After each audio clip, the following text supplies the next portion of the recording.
예, 안녕하세요. 두루치기입니다. 어서 들어오십시오.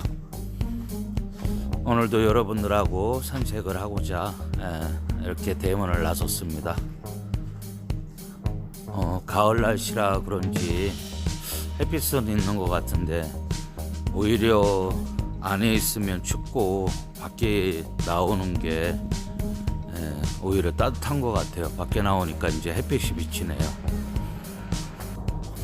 오늘은 이렇게 강아지 목줄을 갖고 왔어요.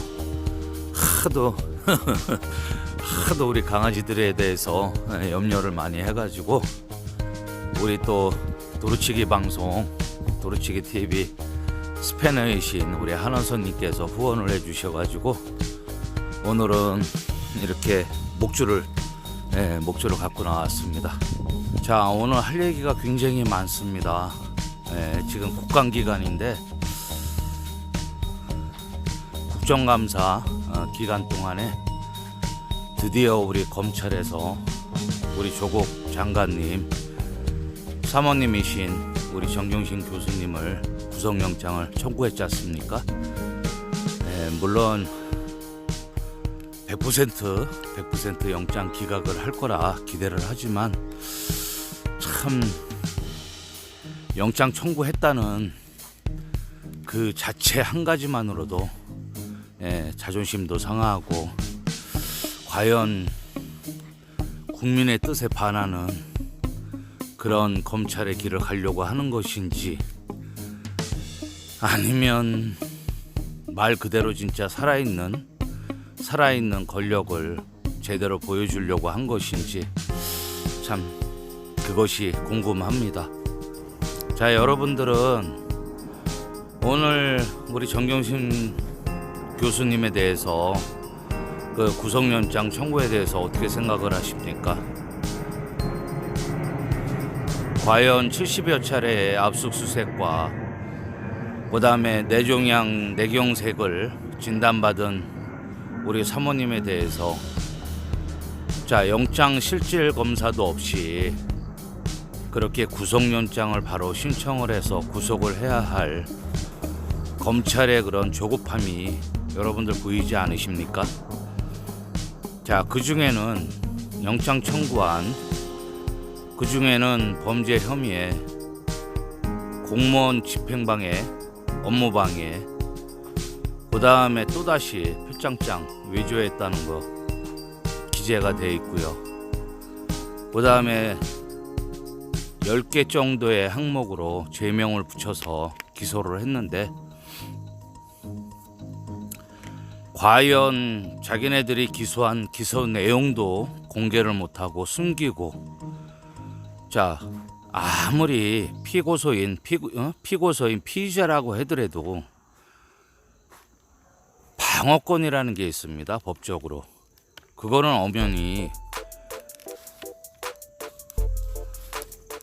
형법이든 민법이든 헌법이 보장되어 있는 방어권이고요.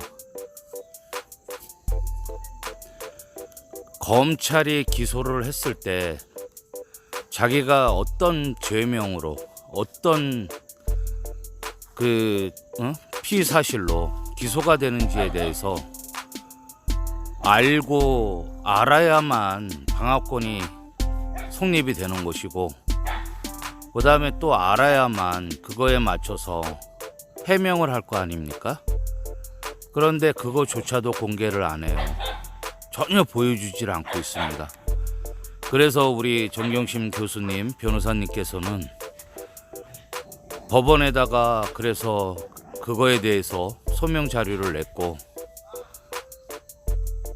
검찰의 무리한 기소에 대한 잘못된 것을 의견서를 제출한 걸로 알고 있습니다.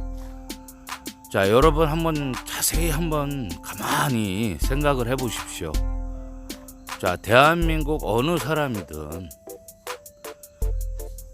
무리한 압수수색 또 압수수색도 모자라서 거기 가서 수십 시간씩 11시간인가요? 그렇게 인질로 잡아가지고 감금해 놓고는 거기서 짜장면을 시켜서 자기네들은 배불리 먹으면서 조롱하고, 그리고 동양대 총장이 거짓으로 증언한 게 모두 밝혀졌음에도 불구하고 그거에 대해서, 그리고 그 사람은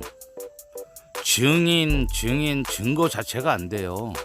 증인으로서의 어떤 사실과 부합하지 않기 때문에 증인 자격이 없습니다. 왜? 그 사람 학력 위조했잖아요.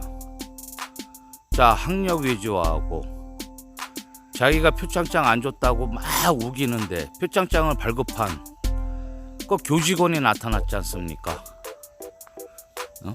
그리고 자기가 자기의 그런 인감이나 뭐 자기를 대신해서 할 수 있는 그런 거를 허락을 했으니까 그 교직원이 총장의 직인을 찍어서 표창장을 발급한 게, 그게 우리 조국 장관님 따님만 있는 게 아니잖아요. 수백 수천 명, 수만 명이라고 하지 않습니까? 자, 그런데 그러함에도 불구하고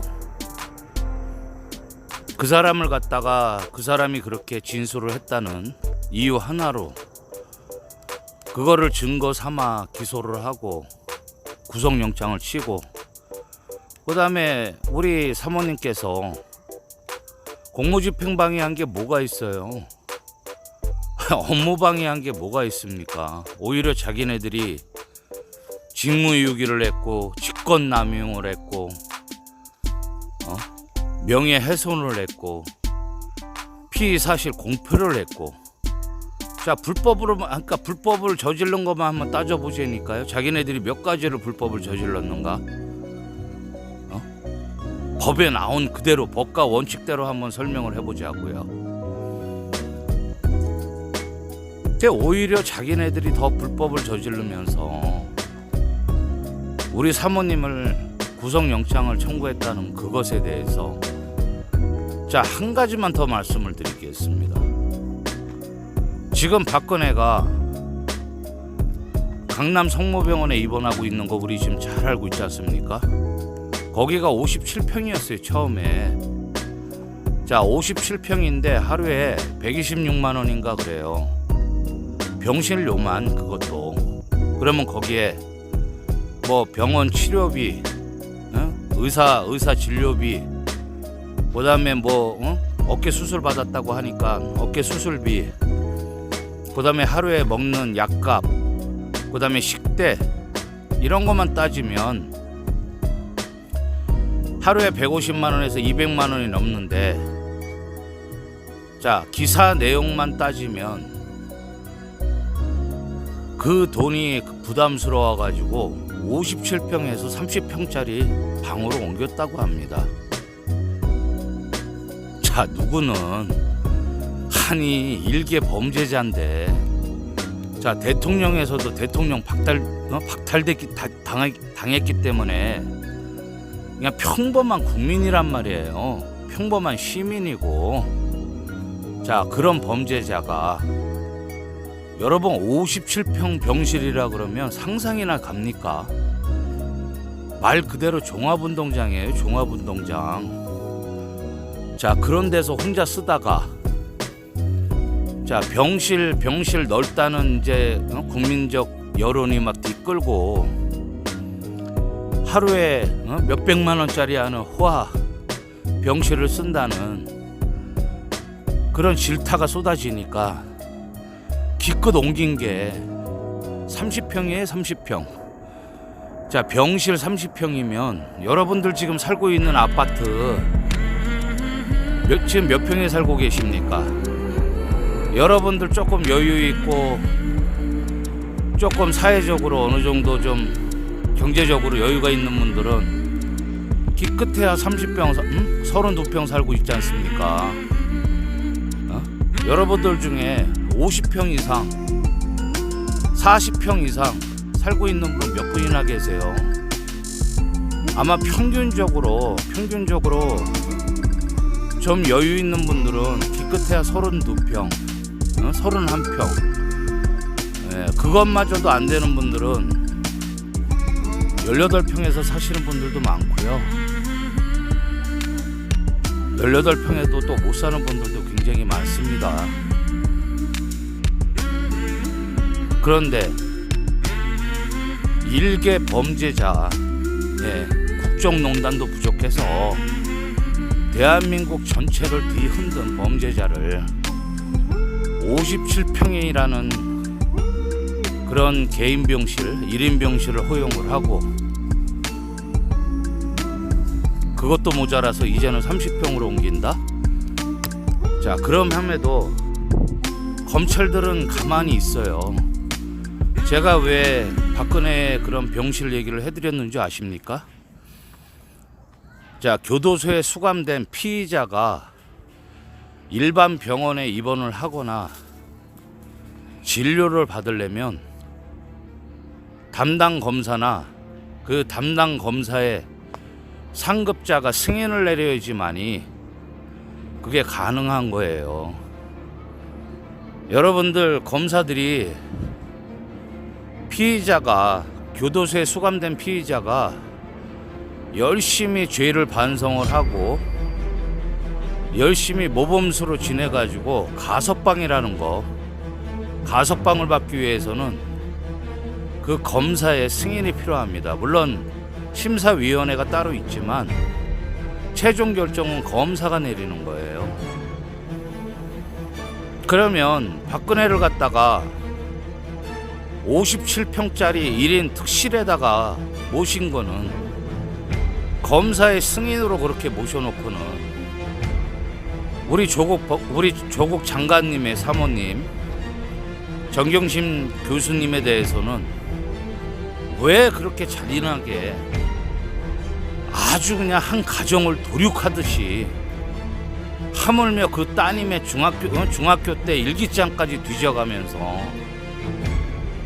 그렇게 별건 수사를 했을까요? 자, 과연 어떤 혐의로 70여 차례에 대한 압수수색을 했으며, 과연 어떤 혐의로 기소를 했고, 지금 공개를 안 하고 있지 않습니까? 계속 피의사실 공포면 하고 있는 거예요. 뭐 표창장 위조했다, 그 다음에 무슨 뭐 펀드를 갖다가 펀드 투자자가 아니라 운영자다, 전부 다 가짜뉴스 아닙니까? 자, 그러면 가짜뉴스 유포하고 피의사실 공표한 검사는 왜 잡아들이지 않냐고요? 분명히 그거 법에 걸리는 건데, 위법이라고 나와 있는데. 그럼 자기네들이 저지르면, 예를 들어서 검사가 칼을 들고 강도짓 하면 합법이고, 일반 사람들이 배고파서 빵 하나 훔쳐먹으면 절도입니까? 예? 그럼 말이 안 되지 않습니까? 더군다나 제가 처음에 지난 방송에서 말씀드렸듯이 우리 조국 법무부 장관님께서 사퇴를 할 수밖에 없었던 게 가정을 지키고 싶었던 거예요. 더군다나 우리 사모님이 뇌종양의 뇌경색이라는 진단을 받고, 그렇지 않아도 그 전에 교통사고 후유증으로 많이 고생을 하시고 많이 괴로워하시면서, 그렇게 힘들어 하시면서도 끝까지 교단에 계셨던 거는, 소위 가만히 있으면 더 저같이 아무것도 안 하면 더 본인 스스로가 무너질 것 같으니까, 그래서 아마 우리 사모님도 구구지책으로 그렇게 열심히 교단에 서신 것 같은데, 글쎄 모르겠습니다. 여러분들은 어떻게 생각할지 모르지만 저는 자꾸 옛날 노무현 대통령 생각이 나는 거예요. 자, 노무현 대통령님이 왜 그렇게 갑자기 우리들하고 이별을 하셔야만 했는가? 자, 검찰들은 심리학자까지 동원을 해가지고 검찰뿐만 아니라 국정원 그리고 언론을 통해서 우리 노무현 대통령님의 청렴도를 건드리는 거예요. 그리고 우리 노회찬 의원님, 그러니까 민주진영의 열사들이 가장 무너지는 방법은 딱 하나예요. 본인의 청렴도를 건드려 버리는 거죠. 자존심, 그다음에 자부감. 예.